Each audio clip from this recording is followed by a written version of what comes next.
Hola, muy buenas a todos y a todas, bienvenidos y bienvenidas a un nuevo encuentro. El día de hoy vamos a trabajar sobre la relación del trabajo y la salud, un campo que está en permanente reflexión e intervención. Este es un texto del equipo CIMAT, o sea, de Giraulo, Esther, Conifien, Silvia y Méndez-Zabal Nora. Empecemos. Comienza con una frase que dice: cuando las condiciones de trabajo y los factores humanos están en equilibrio, el trabajo crea sentimientos de confianza en sí mismo, aumenta la motivación, la capacidad de trabajo, la satisfacción general y mejora la salud. Empecemos. En este capítulo abordaremos, dentro del vasto campo de las ciencias sociales del trabajo, el ámbito específico de las condiciones de trabajo y sus efectos sobre los distintos aspectos de la vida cotidiana de los protagonistas, o sea, los trabajadores. El objetivo del presente artículo es demostrar la necesidad de llevar a cabo estudios permanentes sobre la problemática del trabajo y salud, desarrollar teóricamente los conceptos relevantes para su estudio y la metodología adecuada para conocer y modificar la situación de trabajo. Así, en primer lugar, presentaremos la perspectiva teórico-metodológica de la ergonomía, distinguiendo los conceptos de actividad, condiciones de ejecución, características de los trabajadores, el modo en que influyen sobre la salud de las personas involucradas y la calidad de lo producido. En segundo lugar, vamos a desarrollar el modelo analítico correspondiente a esta disciplina y cada una de sus subdimensiones. Y posteriormente expondremos la perspectiva psicodinámica. Finalmente, enunciaremos los procesos a seguir para producir conocimiento sobre las condiciones de trabajo y cómo presentar recomendaciones para modificarlos. Introducción. La crisis social y económica en la Argentina ha introducido justificadamente a las diferentes instituciones y a los investigadores en ciencias sociales a estudiar temas referidos al desempleo, subempleo y a las consecuencias, derivaciones en la pobreza, exclusión, desafiliación social, dada la carencia de seguros de desempleo. La expresión cuantitativa de esta realidad muestra que el 18% de la población económicamente activa se encuentra desempleada. A su vez, de la población ocupada, el 20% se encuentra subocupada por el horario. En suma, 5.260 miles de personas representan problemas acuciantes respecto al trabajo, sin desconocer la situación de los inactivos desalentados y de muchos de los trabajadores también pobres. Así, la problemática del subconjunto de ocupados plenos, asalariados o cuenta propia especialmente, en cuanto a trabajadores, dejó de ser el centro de interés de los estudios, pues frente a la crisis de desocupación comenzaron a considerarse privilegiados respecto al resto de la población. En suma, ahora que el empleo y el trabajo están en crisis o han devenido inciertos, los temas referidos al deterioro de las condiciones de trabajo no forman parte de los problemas más acuciantes. Los seres humanos necesitan desarrollar un conjunto de actividades para satisfacer sus necesidades de formación, de alimento, de salud, como también las necesidades afectivas, sociales, políticas, religiosas y deportivas. La actividad económica laboral, una de las actividades, es el medio de subsistencia fundamental para la mayoría de las personas y contribuye a formar la identidad, permite la producción de bienes y servicios y la realización personal. Da la centralidad que históricamente ha tenido el trabajo en las personas, en las organizaciones y en las sociedades, es importante seguir reflexionando y estudiando sus características.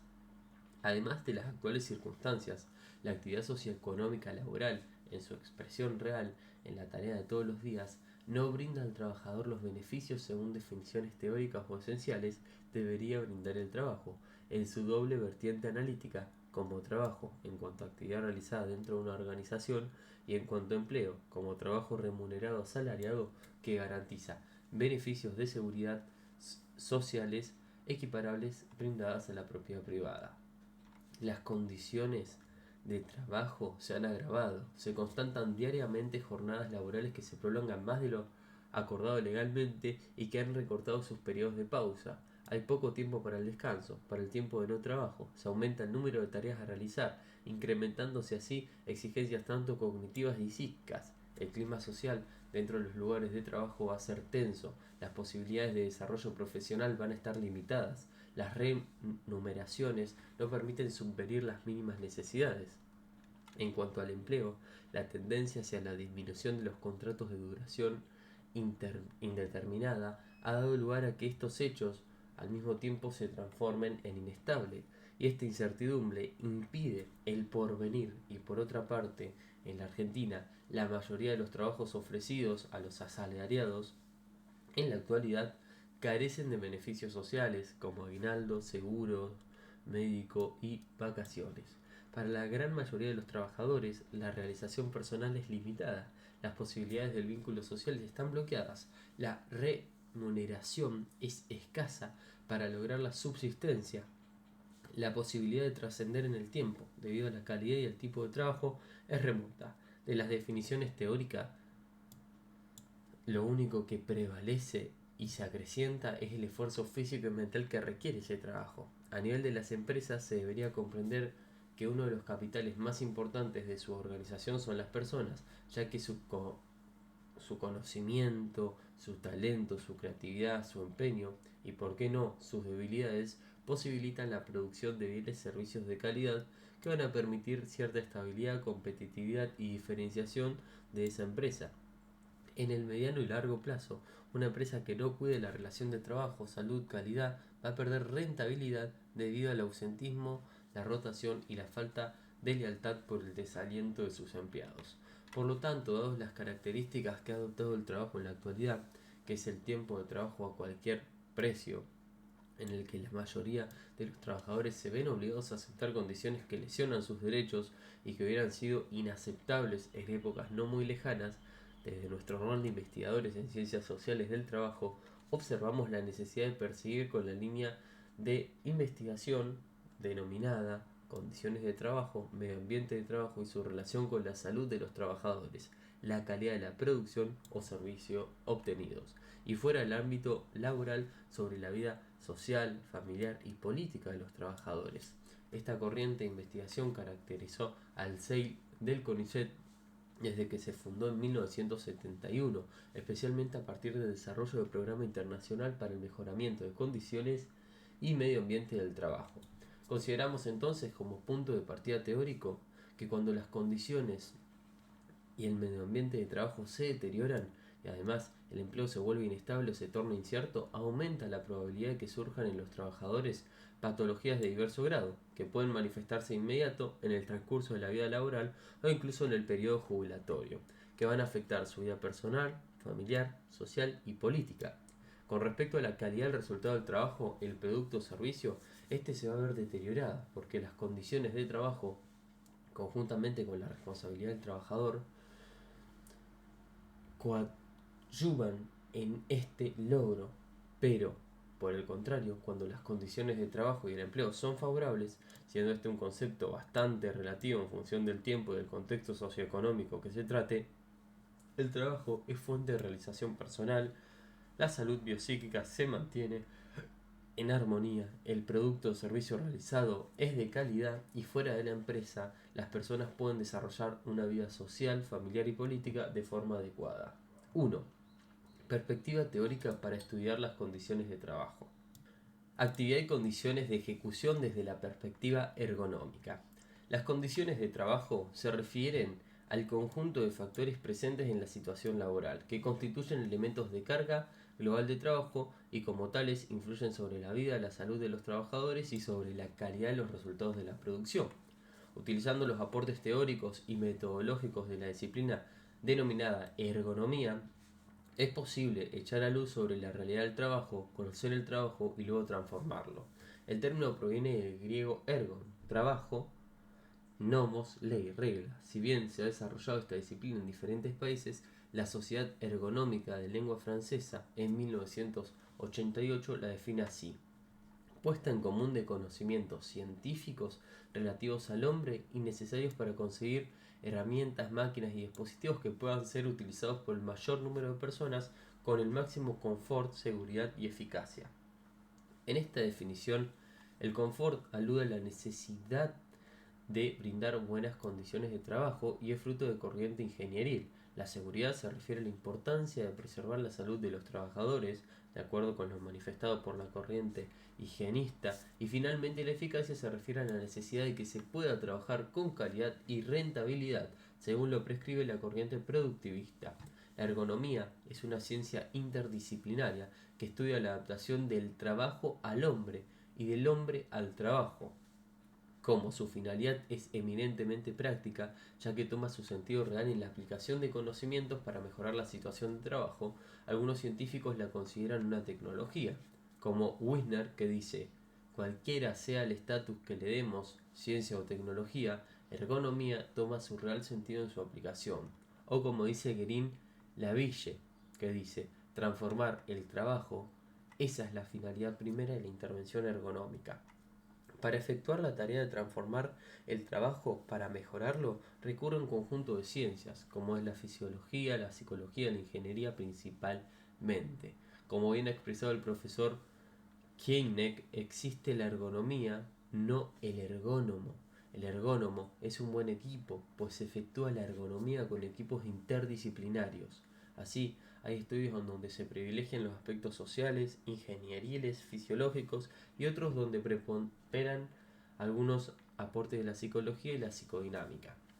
Esta perspectiva permite analíticamente distinguir por un lado el concepto de actividad, la tarea real efectivamente realizada, que se evalúa observando según el momento preciso de su ejecución, y por otro lado la tarea prescripta, que es la generada desde la organización del trabajo, comunicada en los manuales e incorporada como una tarea impuesta. De esta confrontación surgen el talento, la astucia, la creatividad, las debilidades que ponen en juego los trabajadores para realizar su trabajo.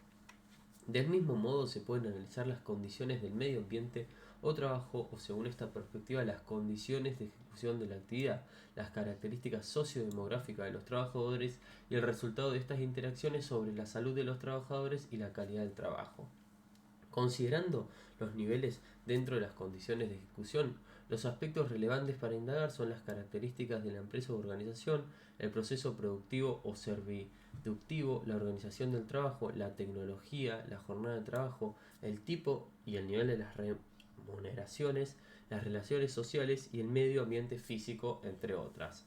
Al analizar la tarea y actividad es pertinente estudiar las exigencias, tanto físicas, psíquicas y cognitivas. Si bien estas dimensiones se dan unidas en el desarrollo de cualquier actividad, es posible encontrar la nociva preponderancia de alguna de ellas al superar límites aceptables para los seres humanos. En este interjuego de los aspectos estructurales y la actividad de los autores, privilegiamos el análisis conjunto, tratando de evaluar cuánto condiciona el contexto y de qué modo los autores reaccionan frente a él. No hay una determinación en última instancia de algún elemento del contexto, proceso de trabajo, organización, ni tampoco el libre juego de los actores. En todo caso, podemos hablar de la existencia de una dualidad. En suma, el esquema teórico implica evaluar la actividad, la tarea prescripta, las condiciones de ejecución, las características de los trabajadores, el tipo de estabilidad en el empleo, a evaluar la existencia o no del contrato, sus características y el resultado del trabajo, tanto sobre la salud de los quienes los realizan, o sea, los trabajadores, y sobre la calidad del producto o servicio. Trata de mostrar en forma adecuada y sintética las dimensiones más relevantes de la situación del trabajo, sin olvidar que en realidad es más compleja, rica y dinámica. Evidentemente este esquema es analítico y no pretende cerrar el debate sobre otros posibles modelos para visualizar las relaciones estudiadas, ni el surgimiento de forma inductiva de otra dimensión relevante, sino privilegia el análisis del trabajo asalariado dentro de una organización, el cual por el momento sigue siendo mayoritario en este sistema productivo, y en general su problemática desencadena la necesidad de una intervención ergonómica, pero de ningún modo implica que no se puedan estudiar otras categorías ocupacionales que también son dignas de atención, como es cuenta propia, trabajador familiar sin salario y patrones. 2. Resultado en la salud y calidad del trabajo. Con respecto a la salud, es útil comprender que no solo es ausencia de enfermedad, sino que implica evaluar la forma en que se combinan en las personas analizadas los aspectos físicos, cognitivos y sociales, que la salud se refiere a un estado, como así también a una capacidad. la de enfrentar desafíos manteniendo un equilibrio móvil. Se debe comprender además que la pérdida de salud se da generalmente a partir de un proceso paulatino que lleva a la enfermedad. Esta es la visión dinámica y permite evitar la idea de estados antagónicos, como es salud versus enfermedad. Como bien lo señala la Organización Mundial de la salud se mantiene en relación con el medio ambiente y en tanto el trabajo constituye una parte importante del medio total en que vive el hombre. La salud depende en alguna medida de la forma y de las condiciones en que el individuo trabaja. Desde un abordaje sociológico y a modo de enumeración, es posible evaluar la percepción que tienen los trabajadores de molestias, enfermedades y accidentes que ocasiona el trabajo, como así también captar los procesos que pueden llevar a la pérdida de salud. Complementariamente, son necesarios los aportes brindados por los médicos del trabajo, psicólogos y ergónomos. Está demostrado por numerosas investigaciones que la productividad de una empresa aumenta, la calidad del producto o servicio se optimiza cuando se ha iniciado un proceso de mejora de las condiciones de trabajo en cualquiera de sus dimensiones. En una organización el desempeño exigido a un trabajador en muchas ocasiones le implica desarrollar un trabajo de calidad, aunque sea a expensas de su salud, pero a partir de un punto tampoco la calidad se puede garantizar, porque la carga de diversas situaciones sobre el trabajador impide también la realización adecuada del servicio o la confección de un producto de calidad. Hay que recordar que el concepto de calidad nos conduce a un problema ético y económico. Se debe producir bien, pues los objetos y servicios serán utilizados por personas que pueden verse perjudicadas por nuestros errores y por otro lado, una organización venderá el mercado, perderá fidelidad de los clientes si ofrece bienes de mala calidad. El diagnóstico adecuado de la actividad, las condiciones de ejecución, su vinculación con el producto, permiten describir el trabajo. La ergonomía propone además efectuar recomendaciones para que en forma paulatina y con el acuerdo de los involucrados se elabore un plan responsable que implique el compromiso de cambios paulatinos. En síntesis, la idea es comprender para modificar el trabajo. 2. Factores de carga de la actividad, condiciones de ejecución y característica de los trabajadores. Luego de haber presentado este esquema de abordaje general, es necesario puntualizar en detalle cada uno de los aspectos que podrían, de acuerdo a cada situación, ser evaluados para tener un análisis completo de la situación del trabajo y su relación con la salud y la calidad del producto o servicio brindado. Por la necesidad expositiva, vamos a presentar cada aspecto en un orden que no necesariamente responde a una prioridad teórica ni práctica durante una investigación, especialmente cuando se realiza en el trabajo de campo. El investigador capta la totalidad de la situación laboral y solo conceptualmente para poder comprender desarrolla el análisis por dimensiones. 1. La actividad, factores de carga físicos, cognitivos y psíquicos. Hemos mencionado que en este esquema el concepto de actividad, la tarea realmente efectuada, es central para el análisis y que la actividad observada se confronta con la determinada tarea prescripta, tarea asignada, definida por los manuales o supervisores.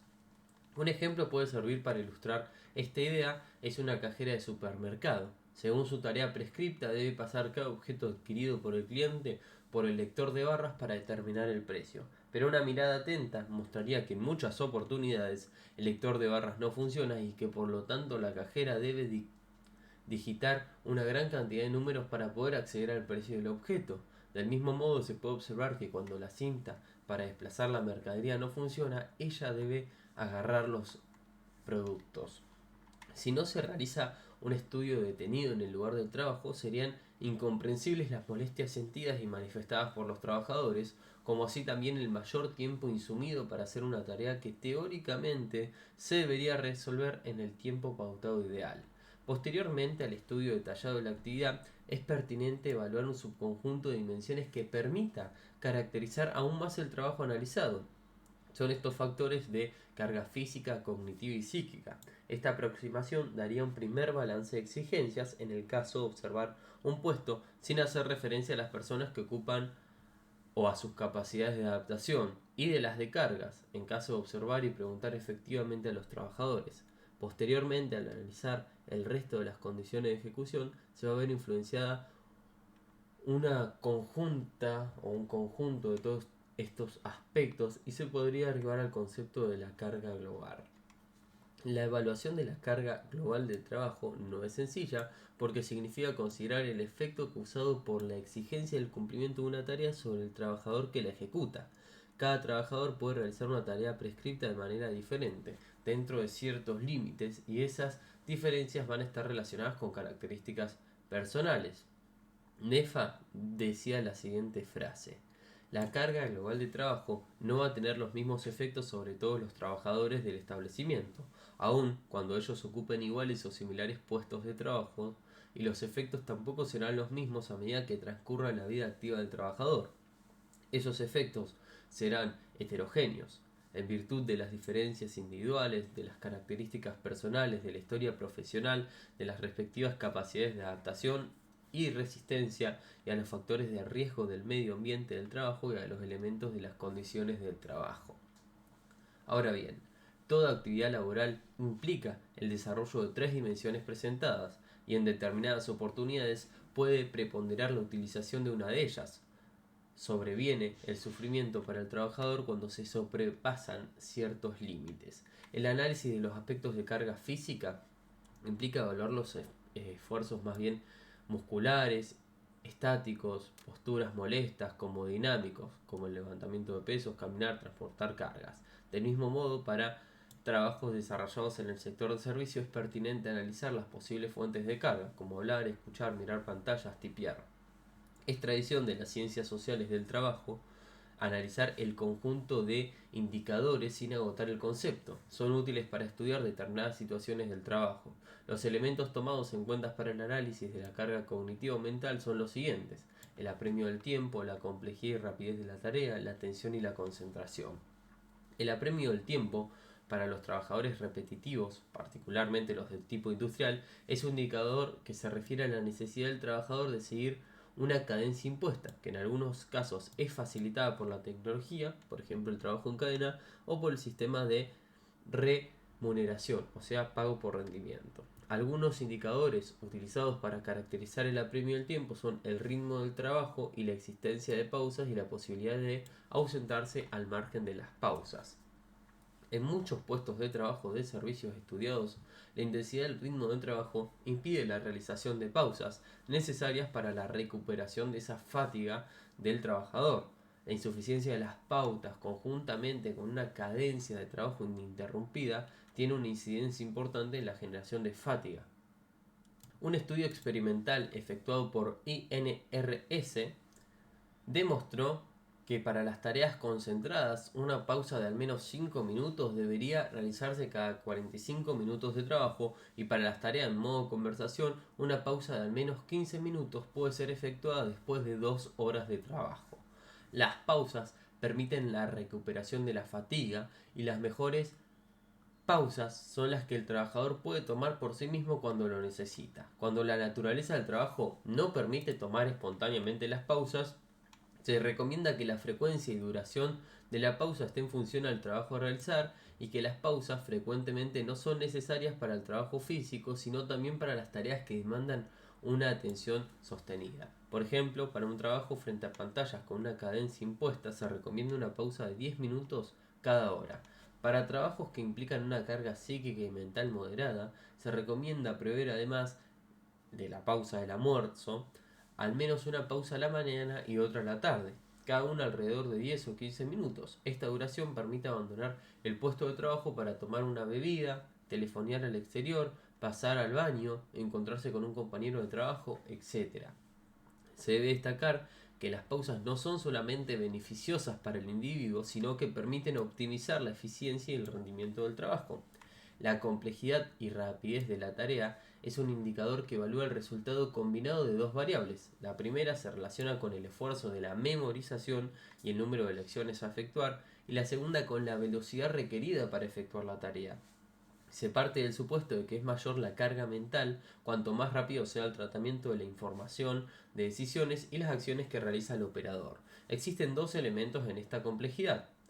Uno, relacionado con el número de lecciones rutinarias que debe realizar el operador, que implica cierto esfuerzo de memorización, que va a ser mayor cuanto más y diferentes y numerosas sean las operaciones, y otro vinculado a las elecciones conscientes.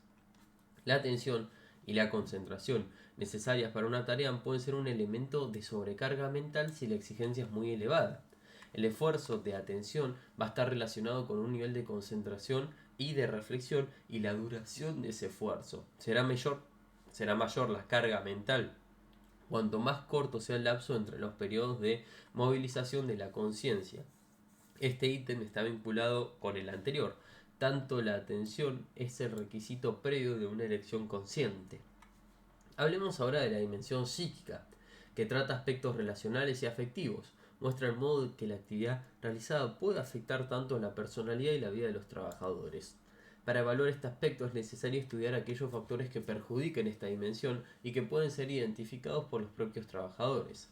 Los supuestos teóricos sobre los que se basa el estudio de la carga de trabajo en sus aspectos psicosociales sostienen que, primero, si se descarta la motivación económica, el contenido del trabajo es el factor más importante en el interés del trabajador por su tarea.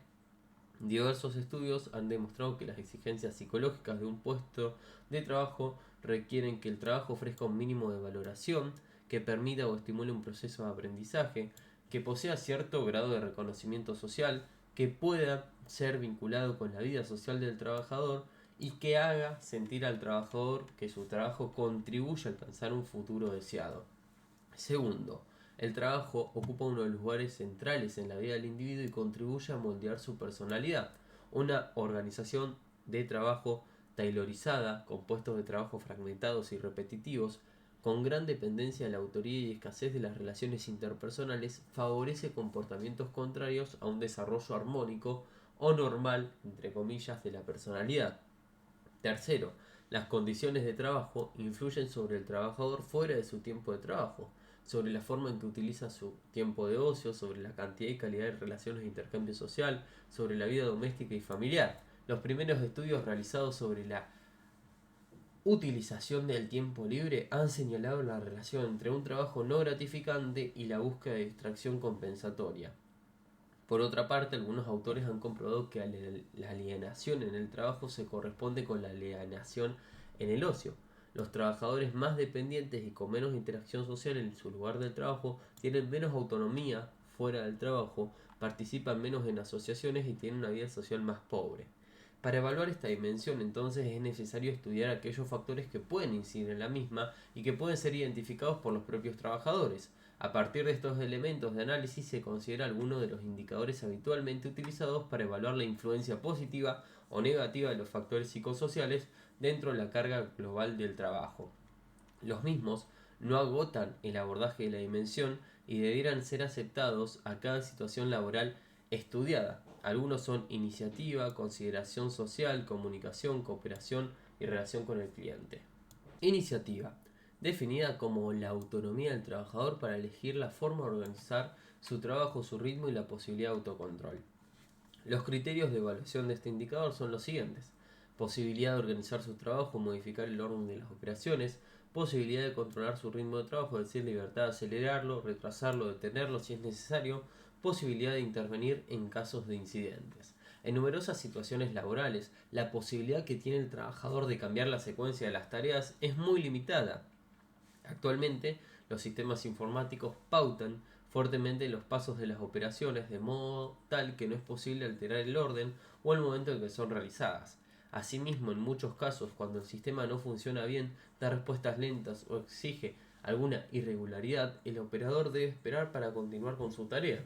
Si es una caída del sistema, no tiene posibilidad de intervenir y debe esperar a que haya una solución técnica y que le avise cuándo puede volver a trabajar normalmente. Tenemos la consideración social. Este indicador se refiere a la percepción que tienen los trabajadores acerca de la valoración de la empresa, de los clientes y de la comunidad hacia el trabajo. Un elemento muy importante de perturbación emocional vinculado con la relación de la empresa es el temor a perder la estabilidad laboral, el cual es un factor muy presente y que también está relacionado con la presión de control sobre el rendimiento. Tenemos las posibilidades de comunicación, que este indicador se refiere a la interacción de los trabajadores entre sí y que puede no estar referida al trabajo mismo. La posibilidad de comunicarse puede ser obstaculizada por el exceso de ruido, el ritmo intenso del trabajo, etc. Luego tenemos lo que es la cooperación, que se trata de las relaciones que se establecen entre los trabajadores en función del trabajo realizado. Y hay tres tipos.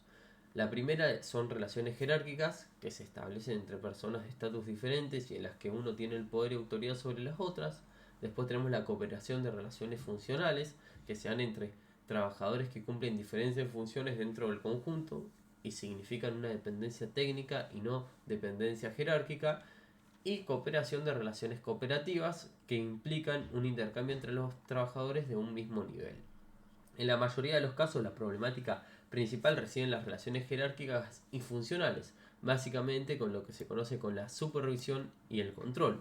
En la actualidad, una característica común de muchos puestos de trabajo es la de tener un control informático de la tarea.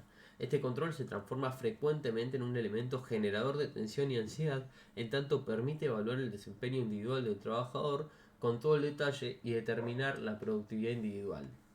La medición electrónica sobre las actividades desplaza el control del trabajador sobre su propia tarea y un menor control es la base de un trabajo alienante y equivale a un mayor riesgo de enfermedad. Una organización de trabajo insalubre o inapropiada puede aumentar la probabilidad de padecer una enfermedad cardíaca o un accidente cerebrovascular, pero la mayor fuente de riesgo la constituyen los puestos de trabajo que no permiten al trabajador controlar la actividad o su tiempo de trabajo, los que requieren escasa calificación reconocida y los que no dan un margen de elección para la utilización de conocimientos prácticos. Dentro de los indicadores que pueden surgir inductivamente del estudio de un puesto de trabajo específico referido a esta dimensión psíquica se encuentra la de la relación con los clientes. Este indicador es importante en tareas que implican la atención al público, ya sea cara a cara o por medio de telegestión. Esta relación conlleva un componente importante de desgaste y de tensión nerviosa.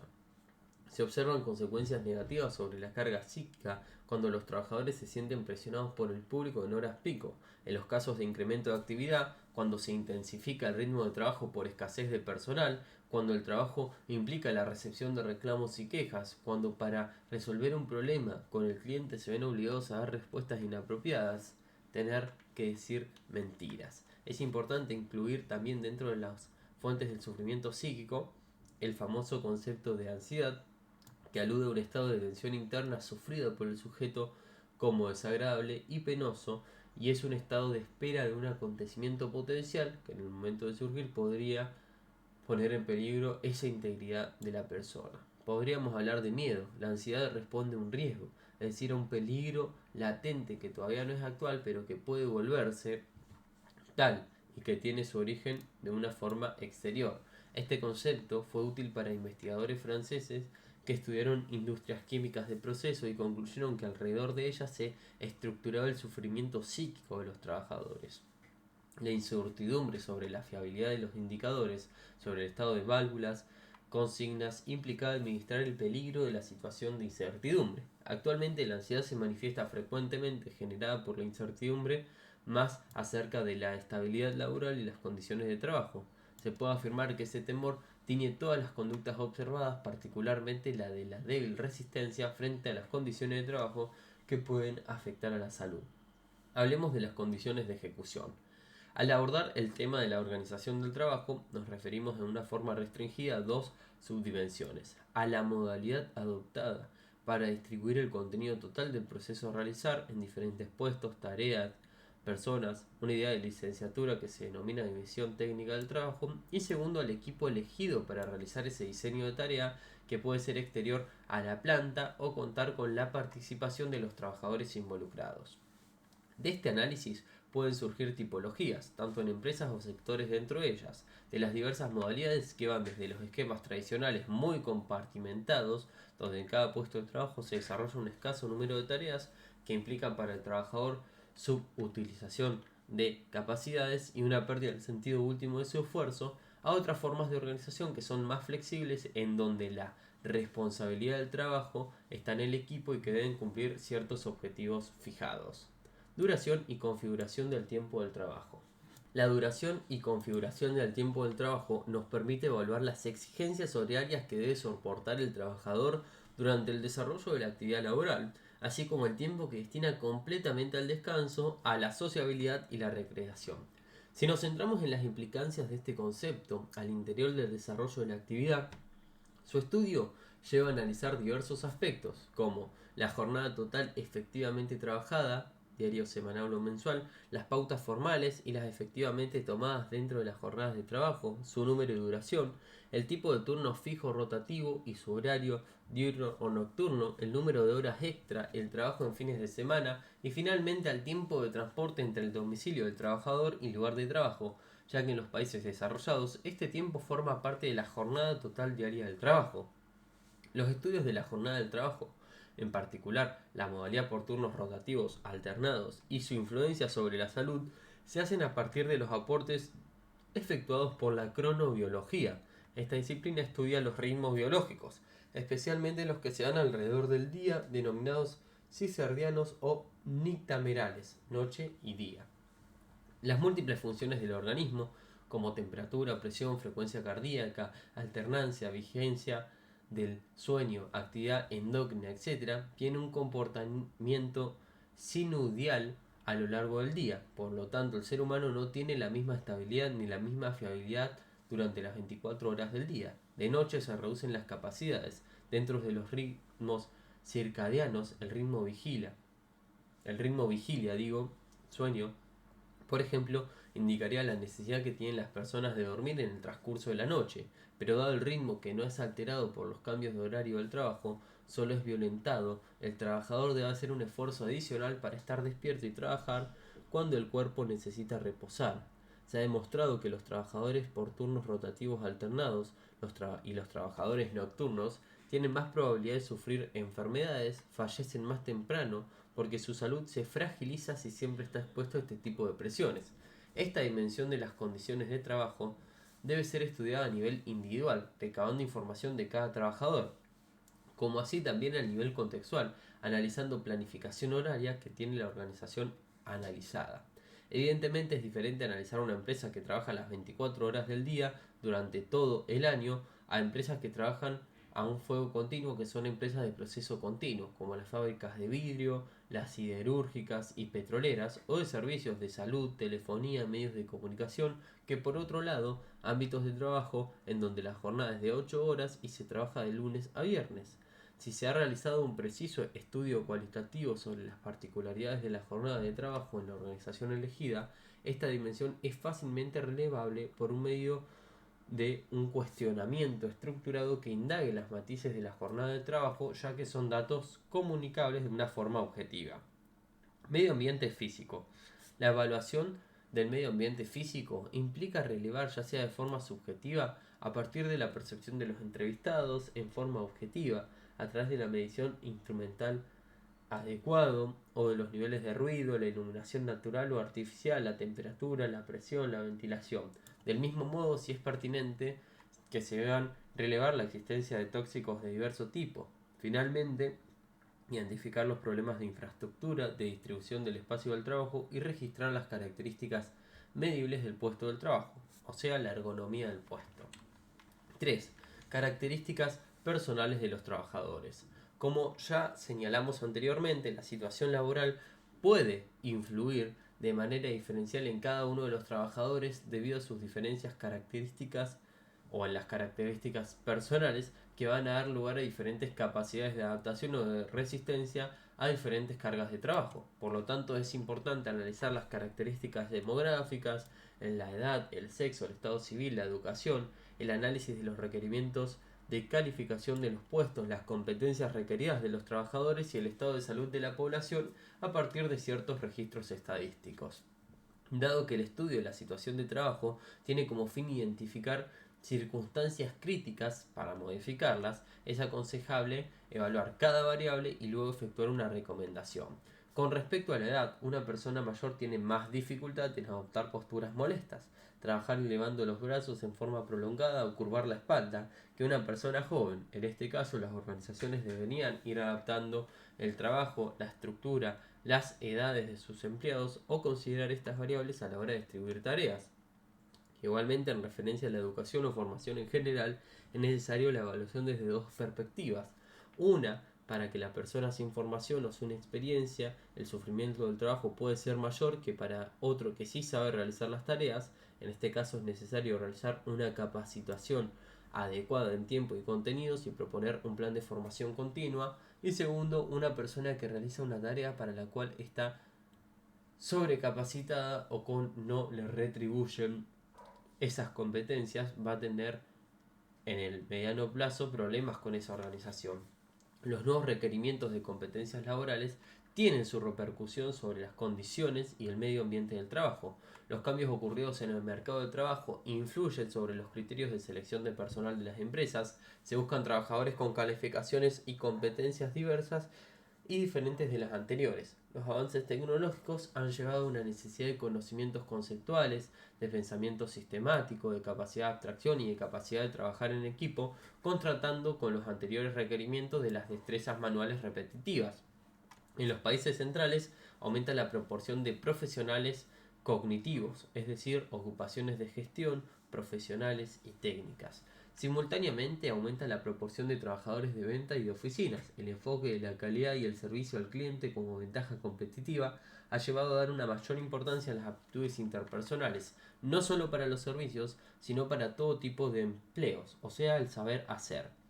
En la actualidad, en la selección de personal, se da prioridad a las cualidades y actitudes personales de un postulante a un empleo que sus calificaciones alcanzadas o sus certificados académicos. Las competencias buscadas son iniciativa, motivación, persistencia, aptitudes sociales y capacidad de aprender. Además de las competencias sociales, se concede importancia a la experiencia laboral. El aumento de los contratos temporales tiene también como objetivo el probar trabajadores potenciales. Dentro de la perspectiva de los sistemas de evaluación en función a la promoción, hay una tendencia a la evaluación del rendimiento y el comportamiento. Este enfoque ha facilitado el surgimiento de sistemas basados en competencias definidas como capacidades o destrezas, o bien observables como características subyacentes en una persona y relacionadas al rendimiento efectivo. A pesar de las dificultades que plantea la medición y el reconocimiento de competencias, se sigue intentando evaluar características personales que no son tan fáciles de evaluar. Las repercusiones sobre las condiciones de trabajo se encuentran justamente en aspectos psicosociales. Los trabajadores se ven instados a identificarse con los objetivos de productividad fijados con la dirección de la empresa y saben que van a ser evaluados en función de resultados. Algunos programas de gestión de calidad total han sido definidos por representantes sindicales como gestión mediante el estrés. Asimismo, frecuentemente la formación en los lugares de trabajo se concentra en temáticas vinculadas con la gestión de la calidad total, lo que implica una comunicación empresarial de liderazgo, etc., mientras que otras formaciones están vinculadas con el desarrollo de recursos humanos que tienen menor peso. Esto genera en los trabajadores cierta evidencia de dependencia del sistema informático y de los objetivos de productividad en la que ellos cumplen solo un rol secundario y para los cuales deben tener una entera disponibilidad. Hablemos ahora de la perspectiva de la psicodinámica. Cuando hablamos de la CIMAT, nos referimos a todos los factores que repercuten sobre los trabajadores, teniendo en cuenta que realizan sus tareas aportando iniciativa, creatividad, experiencia y conocimientos, con lo cual el trabajo efectivamente realizado difiere del trabajo prescripto. En tanto, son seres humanos dotados de un saber productivo y de capacidades cognitivas y psíquicas, son aquellos los que vivencian el efecto de esas condiciones y medio ambiente que tienen sobre su calidad de vida y su salud. El estudio de los diferentes factores que constituyen las condiciones y el medio ambiente del trabajo no solo deben tenerse en cuenta para evitar consecuencias negativas que pueden provocar sobre la salud de los trabajadores y sobre la economía de las empresas, sino como una vía para lograr una buena organización del trabajo y gestión de recursos humanos tendientes a promover el bienestar y la satisfacción de las necesidades de desarrollo, participación y comunicación de los trabajadores. Existen varios autores que han profundizado el estudio de estos temas desde distintas perspectivas, pero dada la imposibilidad de desarrollar este pensamiento de todos, nos vamos a limitar a presentar enfoques contradictorios, en apariencia. El primer término que vamos a sintetizar es el enfoque de la psicodinámica del trabajo. Desde esta corriente teórica se considera que el centro de la gravedad de la clínica se ha desplazado progresivamente del análisis de las enfermedades mentales en el trabajo hacia la investigación de las condiciones subjetivas de la normalidad. Este cambio de orientación condujo en 1992 a proponer el término de la psicodinámica del trabajo, entendiéndola como el análisis de los procesos psíquicos intra e intersubjetivos movilizados por las presiones del trabajo. La psicopatología del trabajo se plantea como un capítulo particular de la psicodinámica del trabajo. el de las descompensaciones que marcan el fracaso de las defensas contra el sufrimiento en relación con el trabajo. Según Dersons y Molinier, el trabajo es todo lo que los hombres y las mujeres se ingenian en inventar para encontrar los mejores compromisos entre los que deben hacer, lo que es posible hacer y lo que desearían hacer, teniendo en cuenta que creen lo que es justo y bueno. Entre el trabajo reglado o prescripto, o sea, lo que debe hacerse, y la actividad, o sea, el trabajo real, lo que se hace, hay un desfasaje. Todo se da en ese desfasaje, en lo que debe resolverse frente a la situación del trabajo. Trabajar es ante todo una relación de uno consigo mismo. A través de la actividad del trabajo me pongo a prueba con el mundo y sus resistencias a mi saber hacer, a mis conocimientos, a mi experiencia. En esa resistencia tomo conocimiento de mis capacidades, sensibilidad y torpezas, pruebo mis propios límites, así experimento entonces la efectividad de la propia subjetividad. Cuando realizo una actividad y por ejemplo rompo la herramienta con la que estoy trabajando, un ordenador me indica que hice una falsa maniobra. La enfermedad de un paciente resiste mi saber clínico y terapéutico. Tengo la experiencia de la resistencia del mundo, de mi voluntad y sufro por ello. Este sufrimiento es fundamentalmente la forma en que la vida se hace sentir en mí. Luego de haber fracasado, cuando encuentro el medio de superar esa resistencia del mundo a mi voluntad, no es solamente el mundo el que se transforma, sino yo mismo soy transformado porque he adquirido una nueva posibilidad y un registro suplementario de la sensibilidad. El trabajo es la prueba capital por la cual se incrementa mi subjetividad. Pero el trabajo no es un fenómeno individual. Los trabajadores se relacionan, forman grupos, establecen vínculos. Se forma, o se habla más bien, de un colectivo de trabajo cuando las relaciones de confianza y cooperación se concretan mediante la elaboración de reglas comunes. Estas reglas del oficio no solo determinan las maneras de hacer, contienen una dimensión ética sobre lo que es justo o sobre lo que está bien hacer. Organiza también las condiciones de cooperación, maneras de decir, modos de convivir, cómo relacionarse entre ellos y con otros colectivos. Estas reglas constituyen entre los que trabajan juntos un mismo oficio o profesión, no se decretan jerárquicamente, sino que discuten en un espacio específico, formal o informal, en el que todos pueden expresar en confianza opiniones, gustos, valores. La existencia de estas reglas es determinante para permitir la contribución de los trabajadores a la organización del trabajo. Cuando esto se da, surge el colectivo de reglas, mientras que cuando la relación con la organización del trabajo está bloqueada por obstaculizar esas contribuciones, surge en el colectivo la defensa, cuya característica es la elaboración de estrategias defensivas que denominamos ideologías defensivas del oficio. El sufrimiento en el trabajo se da cuando el sujeto percibe que su relación con la organización del trabajo no está funcionando bien, es decir, cuando la cooperación está rota, no existe confianza y no se da un reconocimiento. La confianza es indispensable para que exista cooperación y esto no se prescribe, sino se conquista. Cuando la actividad requiere la adhesión a normas opuestas al sistema de valores de los trabajadores, tienden a reprimir el funcionamiento psíquico, o sea, negar la realidad y evitar el pensar. Entonces, los trabajadores se defienden juntos de estos obstáculos y del sufrimiento resultante mediante las ideologías defensivas del oficio. Gilbert de Tessac, un sociólogo y director de investigaciones en los estudios de la Universidad de Toulouse, nos dice que con respecto a la autonomía hace falta un análisis comparativo y comparativo entre la organización científica del trabajo y la organización actual, y plantea que la autonomía bajo la organización taylorista-fordista daba cuenta de un fenómeno resistencial, donde a las sombras de una organización científica del trabajo, los trabajadores ponían en juego aquellos saberes que le eran negados desde la organización prescripta, mientras que hoy en día la autonomía se inserta en la línea de responsabilidad por el cumplimiento de los objetivos de producción en una organización que busca cada vez más transparencia y que liga sus incrementos de productividad a las competencias desarrolladas por los trabajadores. En este análisis, el principal interés de los nuevos modelos organizativos es la posibilidad de creación de reglas a partir de competencias desarrolladas por los trabajadores.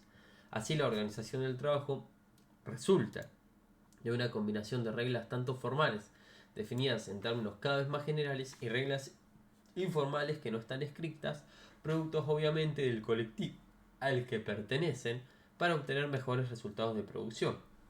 Nuestro planteo surge ante una realidad donde se observa que la organización del trabajo vigente aumenta la angustia, la tensión y el estrés de los trabajadores. Reflexionando sobre estos enfoques y retomando los estudios realizados por De House, encontramos la fundamentación de la importancia de un espacio de discusión para la gestión ordinaria del desfasaje entre la organización prescripta del trabajo y la organización real del trabajo, lo que implica, además de la visibilización de los modos reales, arbitrajes repetidos que son necesarios para la coordinación. O sea, estamos hablando de las acciones del colectivo del trabajo. Ese espacio de discusión debe estar abierto al debate libre, a la confrontación de opiniones, para proceder a arbitrajes y toma de decisiones sobre cuestiones que interesan al futuro del servicio. Es esta actividad colectiva la que permite la construcción de normas, reglas, valores compartidos que, al poder ser dinámicos, se van a ir ajustando constantemente. Asimismo, el tiempo destinado a la deliberación colectiva, tiempo esencial para la gestión sabia y racional del proceso del trabajo, la seguridad de las personas, las instalaciones y la vida comunitaria. Porque trabajar no es solamente realizar actividades técnicas, sino también hacer funcionar ese tejido social y las dinámicas intersubjetivas.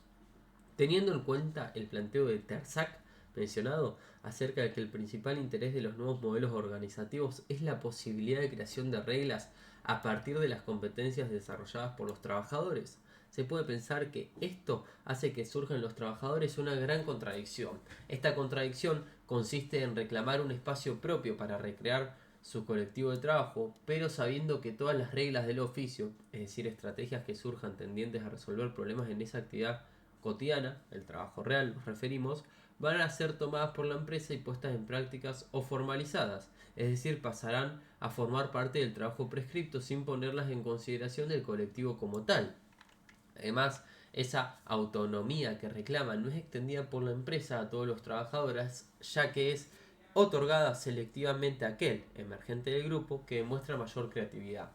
Lo nuevo es producto de la experiencia y el resultado de las competencias de todo el colectivo de trabajo. El individuo creativo es el portavoz, el emergente de ese colectivo, por lo tanto, es a través del juicio ético y de utilidad que la propuesta será aceptada como regla. Por eso es fundamental crear ese espacio de comunicación tan reclamado por todos los trabajadores. De no ser así, en vez de reglas van a continuar surgiendo mecanismos de defensa, o sea, las ideologías defensivas del oficio, que influyen negativamente sobre la productividad y afectan la salud de los trabajadores. Como ejemplo para esta reflexión vamos a tomar el caso de los operadores telefónicos, donde la organización flexible y transparente estimulaba a los trabajadores para aportar mejoras en el proceso de trabajo. En una organización del trabajo que impone una estructura de islas o equipos de 6 a 8 trabajadores, se prescribió la necesidad de que ningún trabajador podía levantarse de su puesto de trabajo sin avisar y tampoco en forma simultánea con un compañero.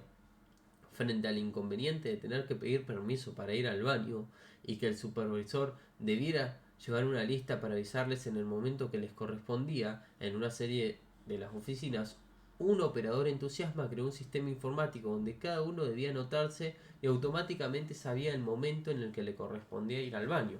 Esto fue aceptado por la supervisión y puesto en práctica inmediatamente, pero no pudo aplicarse mucho tiempo como había sido previsto, ya que la dinámica del trabajo real demostró que otras normas impuestas por la organización obstruyeron esa viabilidad. En este caso, la implementación de la hora del cliente, durante la cual ningún trabajador podía ausentarse por ningún motivo. Por lo tanto, vemos cómo cualquier regla que surja, si no cuenta con el tiempo real ni con el espacio de discusión necesario para la coordinación del colectivo, no sirve porque no se adapta a esas necesidades reales. Si bien las empresas, ante la competencia económica, deben cambiar constantemente para ofrecer nuevos y mejores servicios, es importante también que prevean sus consecuencias sobre la salud de los trabajadores. Los conflictos que surgen de la competencia generada entre los trabajadores pueden ser en sí mismos causantes significativos de estrés, mientras que cuando la organización del trabajo permite apropiarse un espacio adecuado de confianza para el intercambio y la cooperación, aspectos fundamentales para acordar como colectivo de trabajo pautas, normas o reglas u oficios comunes, es decir, acuerdos tácitos entre ellos, con relación a la mejor manera de resolver situaciones conflictivas en su hacer cotidiano, facilita la realización de actividades, aliviando esa carga operativa y por ende también la carga del conflicto. Se ha comprobado, desde el punto de vista psicológico, que el solo hecho de crear un espacio adecuado donde los trabajadores puedan expresarse produciese un efecto de catarsis, es decir, liberación de tensiones. En este efecto, o este efecto de catarsis, sería más beneficioso si además de manifestarse pudiera realmente participarse y transformarse en propuestas para modificar progresivamente los aspectos nocivos de las condiciones del trabajo. En definitiva, todo esto redundaría en el beneficio de la calidad de los servicios y la rentabilidad de la empresa y la salud de los trabajadores. Consideramos entonces importante recordar lo que planteó hoy en 1984, que dice: antes de proceder a la computarización es menester determinar los componentes de cada tarea que van a ser afectadas por el cambio, sea de la tecnología o de la organización del trabajo. Esto requiere investigaciones complementarias. Otro tema importante de las investigaciones futuras será determinar el efecto global de las nuevas tecnologías en la estructura de las ocupaciones, en el medio social del trabajo, en la definición de las funciones y por ende en la salud de los trabajadores. Cierro cita. 4. Estrategias metodológicas. De acuerdo al esquema teórico utilizado para cada disciplina se derivan las opciones metodológicas y técnicas para producir conocimiento. Por tal motivo, vamos a hacer referencia en forma individual a cada opción posible para efectuar estudios sin que esto implique la imposibilidad de hacer el uso conjunto de estrategias. Aproximación desde la ergonomía. Tal como lo venimos manifestando, la ergonomía privilegia el análisis de la actividad en el preciso momento de la ejecución y la considera como el elemento central que organiza y estructura los componentes de la situación del trabajo. Unifica la situación compuesta por el trabajador con sus características específicas, la empresa con sus reglas de funcionamiento y las condiciones de la ejecución, la relación contractual del asalariado que se refiere al tipo de contrato y la tarea prescripta o dada. Este concepto teórico, actividad, implica un análisis en el terreno, o sea, en el preciso momento en que se desarrolla, en el campo, pues debe ser posible no solo describir la tarea real, sino comprenderla y compararla con la tarea prescripta, o sea, la tarea dada, tal cual se define en los manuales o es verbalizada por los trabajadores cuando se les solicita una descripción de su tarea. Paralelamente, para analizar de qué modo se da la relación con la salud y la calidad del trabajo, se requiere de la presencia del investigador en el lugar del trabajo. Por lo tanto, esta opción teórica se vale de un método que consta de diversas etapas: el análisis de la demanda, el conocimiento del funcionamiento de la empresa y el lugar del trabajo, la aproximación a la situación del trabajo, la elaboración de un prediagnóstico y la redacción de recomendaciones. 1. Análisis de la demanda.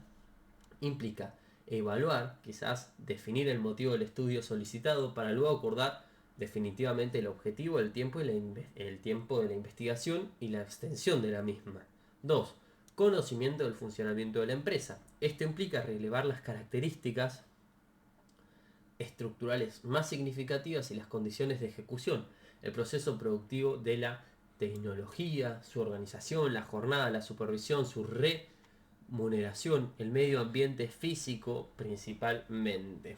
Tercero, aproximación al lugar del trabajo. Se refiere a la inmersión en la situación del trabajo, en donde se observa el desarrollo de la actividad, se entrevistan diferentes trabajadores y supervisores, se pueden sacar fotos e incluso realizar filmaciones. En esta circunstancia se compara con esa tarea real con la prescripta. Se destacan las condiciones de ejecución, las características de los trabajadores y el modo en que influyen sobre la salud y calidad del trabajo preferentemente. Cuarto, prediagnóstico, diagnóstico y recomendaciones. Finalmente, dado que el objetivo es conocer el trabajo para transformarlo, se elabora una hipótesis de cuáles son las condiciones que perjudican la realización de la actividad. Se contrasta con la realidad, el diagnóstico, y se proponen soluciones para transformarlas. Se debe considerar que esta es una tarea responsable del equipo de trabajo que implica un compromiso y requiere un plan de transformación, que sea obviamente paulatina. Por lo tanto, para desarrollar estas etapas se requiere una convergencia metodológica, porque se evalúan aspectos expresados en forma cuantitativa y cualitativa, pero para efectuar el análisis de la actividad se adopta una estrategia cualitativa que produce datos descriptivos y las propias palabras de las personas, hablando o escritas, y la conducta observable.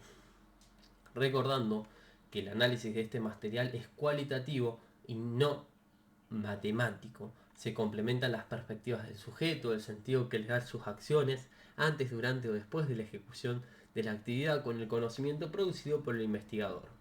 Esta complementariedad se funda en la riqueza que tiene la actividad, que es tan lejos de la representación mental que tiene el trabajador de lo que hace, que en muchas oportunidades se resume en una frase lacónica. Por ejemplo, mi trabajo consiste en atender, probar y hacer la cita. Respuesta, por ejemplo, de un operador del servicio de reparaciones de teléfono, sin tener en cuenta esa complejidad de las tareas que subyacen a su trabajo, detectadas a través de la observación de las investigaciones o de los investigadores expertos. Análisis cuantitativos. Encuestas. En muchas ocasiones es necesario evaluar el nivel de cada unidad de análisis, la relación del trabajo, la salud de los involucrados, la calidad de lo producido, para luego ser analizado en forma agregada. En estas circunstancias es posible utilizar encuestas estructuradas que permiten captar la fuerza de esas relaciones, pero no captan los procesos y no pueden de ninguna manera reemplazar la observación. Las encuestas van a expresar las percepciones de los entrevistados sobre su situación de trabajo, pero a partir de preguntas cerradas generalmente y efectuadas por los investigadores. Medición de variables del medio ambiente. Dado que es necesario contar con mediciones objetivas de las condiciones del medio ambiente físico, como temperatura, nivel de ruidos, iluminación, utilizando instrumental adecuado y bajo la supervisión de un profesional idóneo, se obtienen datos que son nuevos comparados con las recomendaciones internacionales de los umbrales mínimos de tolerancia. Estrategia metodológica de la psicodinámica. Para que los trabajadores puedan observar lo subjetivo, es decir, lograr la explicitación consciente de cuestiones vivenciadas en lo cotidiano del trabajo, pero no sistematizadas y que permanecen en el plano inconsciente, cada participante y su colectivo de trabajo puede ser conducido a reconstruir visualmente la realidad vivida, lo que los lleva a romper con esa racionalidad de lo cotidiano. Para lograr la expresión de los trabajadores se utiliza la metodología de visualización, que permite la visualización de la realidad, de los sentimientos y utopías de la vida cotidiana en el trabajo. Es así como se explicitan realidades y contenidos de los temas o problemas que se analizan. Se trabaja con el colectivo del trabajo a partir de la subjetividad de cada uno. Esto permite captar información aún no elaborada en el plano consciente por los trabajadores que viven en la cotidianidad del trabajo. El medio de comunicación principal es el no verbal. Se utilizan diseños, figuras, collages elaborados por los propios participantes. Se ha comprobado que esa forma de comunicación es más eficaz para la explicación y comprensión de cuestiones abordadas. Se parte de la vida concreta de cada persona, llevándolo a poner en acción 4 órganos de los sentidos, posibilitando al mismo tiempo que cada uno establezca un diálogo consigo mismo. ¿Cómo se ponen en juego estos órganos de los sentidos? Los trabajadores utilizan sus manos para realizar la actividad. Es allí donde expresan sentimientos, emociones y realidades vivenciadas. Al ser plasmadas en un papel pueden ver las imágenes que producen. Luego oirán las apreciaciones de sus compañeros de trabajo sobre dichas imágenes y al final podrán expresar oralmente lo que quisieron transmitir a través de esas imágenes. Este método lo que hace es tratar de asegurar la información percibida para ser decodificada y traducida visualmente como protagonista utilizando sus manos. Todo este proceso potencia al máximo la capacidad de comprensión y retención de los temas abordados.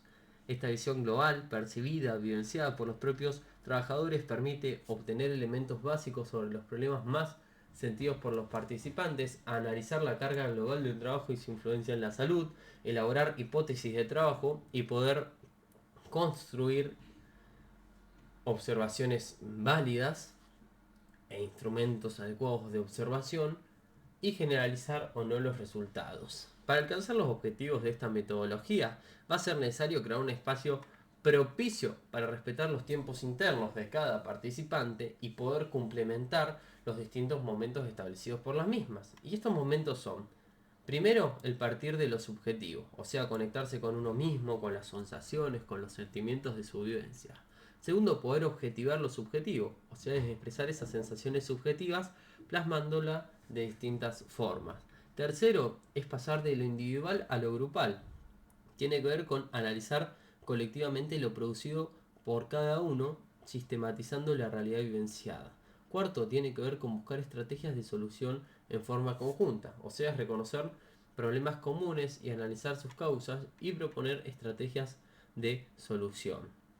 O sea, es fundamental tener en cuenta que esta metodología debe ser aplicada con un profundo conocimiento de la misma y con una experiencia necesaria que nos permita controlar, contener, encauzar ese grupo para lograr asumir ese problema como un problema común a todos y en forma conjunta buscar estrategias de acción que sean tendientes a mejorarlo. En el proceso de profundización y comprensión de todo el material que se obtiene en los talleres de reflexión, donde se aplica este método, se va a observar varios de los principios teóricos de la psicodinámica del trabajo están presentes en estos testimonios de los trabajadores. Como ejemplo de lo expresado, presentamos el caso del operador telefónico del servicio de reparaciones y el servicio comercial de las empresas telefónicas y telecom, estudiados a partir de una investigación del CONICET. Conclusiones. El estudio de las condiciones de trabajo y su vinculación con la salud de las personas involucradas y con la calidad del producto o servicio producido va a seguir siendo un tema relevante para la investigación de las ciencias sociales del trabajo. Dada esta complejidad de las situaciones laborales, que son múltiples, estudiadas, es necesario realizar abordajes que sean interdisciplinarios, privilegiando también el análisis del terreno y la perspectiva de los trabajadores principalmente. El modelo de análisis presentado va a funcionar como un mapa conceptual y un contexto de referencia, sin pretender excluir el surgimiento de otras dimensiones de análisis en forma inductiva. El fin último de la intervención ergonómica es comprender para modificar el trabajo. Por lo tanto, es necesario realizar recomendaciones para que en forma responsable se inicie ese camino paulatino hacia el cambio.